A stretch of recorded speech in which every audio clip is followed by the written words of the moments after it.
Picture करो, एक fruit importer birthday party में गेस्ट को शैंपेन दे रहा है। वहाँ पे वेस्ट जर्मनी का नेशनल कोच बैठा है, ऑरेंज जूस पी रहा है और एक टेप रिकॉर्डर को बर्थडे गिफ्ट समझ रहा है। अगले ही मिनट वो टेप रिकॉर्डर खुलता है और जो आवाज़ें आती हैं वो पूरे जर्मन फुटबॉल को हिला कर रख देती हैं। आज हम बात करेंगे बुंडेसलीगा के उस स्कैंडल की जो यूरोप की सबसे बड़ी मैच फिक्सिंग कॉन्स्पिरेसी थी। 1971 वेस्ट जर्मनी फुटबॉल का एक पावर हाउस था। उन्होंने अभी 1970 वर्ल्ड कप सेमीफाइनल खेला था। बायर्न मंचन और मंशन ग्लैडबैक जैसे जायंट्स थे उनके पास, पर लीग के अंदर कुछ और चल रहा था। रेलीगेशन बैटल इतनी इंटेंस थी कि क्लब्स ने चीटिंग को नॉर्मलाइज कर दिया था। 18 मैचेस में 10 क्लब इन्वॉल्व थे, 52 प्लेयर बैन हुए, 1 मिलियन डच मार्क से ज़्यादा का कैश ब्लैक मनी में सर्कुलेट हुआ और इस पूरी स्कैंडल को एक्सपोज करने वाला था एक फूड इंपोर्टर जिसका नाम था हॉर्स्ट ग्रेगोरियो कानेलास। और चलिए स्टोरी शुरू करते हैं। पहले ये समझते हैं कि प्लेयर्स ने ऐसा क्यों किया। 1970-71 बुंडेसलीगा सीजन टेबल देखो तो टॉप पे मंशन ग्लैडबैक और बायर्न मंचन दोनों 48 पॉइंट्स पे थे। उनका बैटल टाइटल के लिए चल रहा था। लेकिन बॉटम पे एक नज़र डालें तो वहाँ पे एक अलग ही बैटल था। रेलीगेशन जोन में 6 टीमें थी, सबकी जान अटकी हुई थी। लेकिन यहाँ एक इम्पॉर्टेंट बात है जो सरफेस लेवल फैंस को नहीं पता। 1960 में बुंडेसलीगा का एक रूल था, प्लेयर सैलरीज कैप करती थी। कोई प्लेयर 1200 डच मार्क से ज़्यादा नहीं कमा सकता था पर मंथ। आज सोचो, बुंडेसलीगा स्टार सिर्फ 600 यूरो पर मंथ कमा रहा है, वो भी टैक्स से पहले।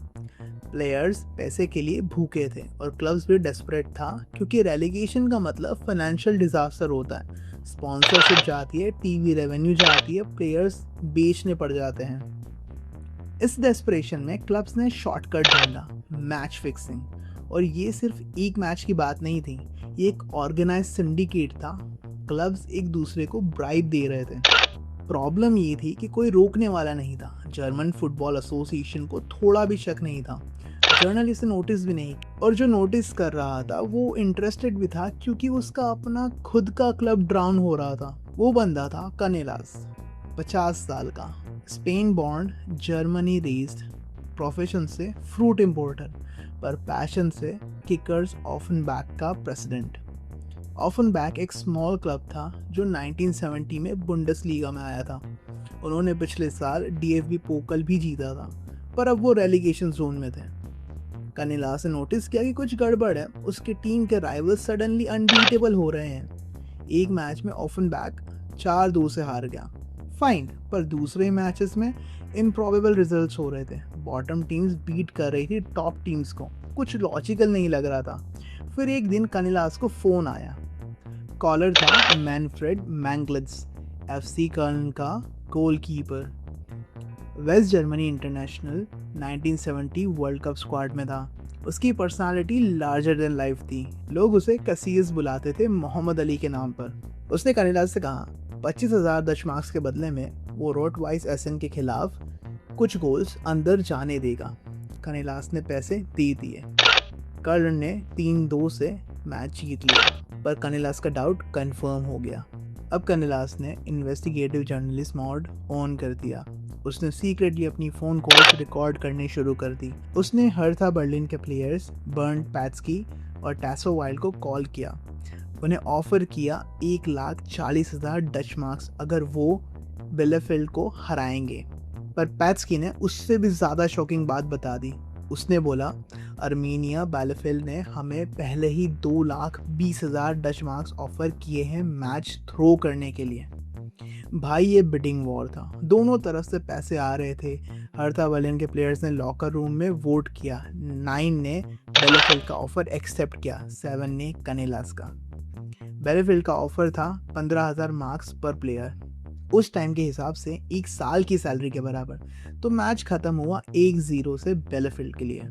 और किसी और मैच में शेल के 04 के प्लेयर्स ने सिर्फ 40,000 डच मार्क्स में अपना मैच बेच दिया था। ब्रेक डाउन करो तो 2300 मार्क्स पर प्लेयर, छुट्टी के पैसे। कनेलास ने फिर मैंगलिट्ज को कॉल किया। उसने ऑफर किया 100,000 डच मार्क्स अगर कर्न ऑफनबैक से हारेगा। मैंगलिस ने कहा अभी कुछ कंफर्म नहीं है, और फिर ऑफनबर्ग 2-4 से हार गया। कानेलास अब पागल हो गया। उसका टीम फेयरवे में खेल रहा था और चीट करके लोग उसे रेलीगेशन में धकेल रहे थे। उसने डीएफबी को इन्फॉर्म किया, किसी ने सीरियसली नहीं लिया, तो कानेलास ने एक्सट्रीम स्टेप लेने का डिसाइड किया। जून 6, 1971 कानेलास का 50th बर्थडे था। उसने अपने घर में एक बड़ी गार्डन पार्टी अरेंज की। गेस्ट में लेजेंड्स थे, हेलमेट शॉन, वेस्ट जर्मनी का national coach, DFB officials, top journalist, cake, coffee, champagne, सब लोग खुश थे। एक टेप रिकॉर्डर रखा था एक टेबल पे, जिसमें फ्लोरल टेबल क्लॉथ बिछा था। हेलमेट शॉन ने सोचा ये बर्थडे गिफ्ट है और काफ़ी अच्छा लग रहा है। वो ऑरेंज जूस पीता पीता लोगों से बातें कर रहा था।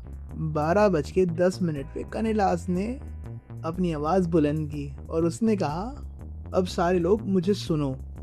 फिर उसने टेप रिकॉर्डर स्टार्ट कर दिया।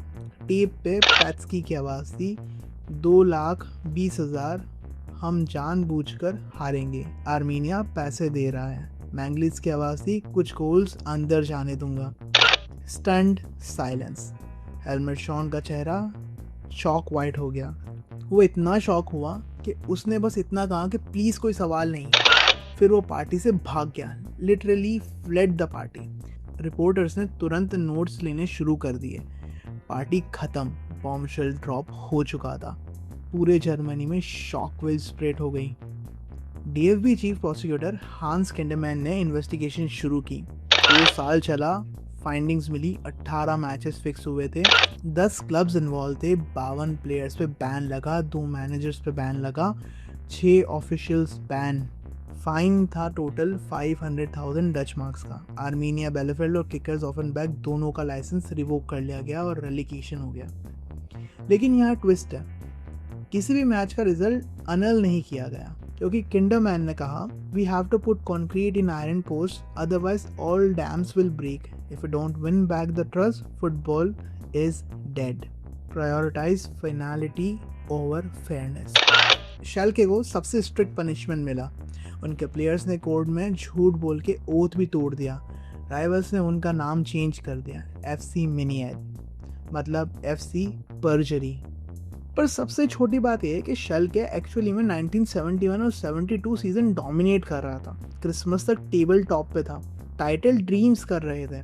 उन्हें पता नहीं था कि डीएफबी सीक्रेटली उनकी इन्वेस्टिगेशन कर रहा है। फिर स्कैंडल ब्रेक हुआ, टीम गटेड, टाइटल गया।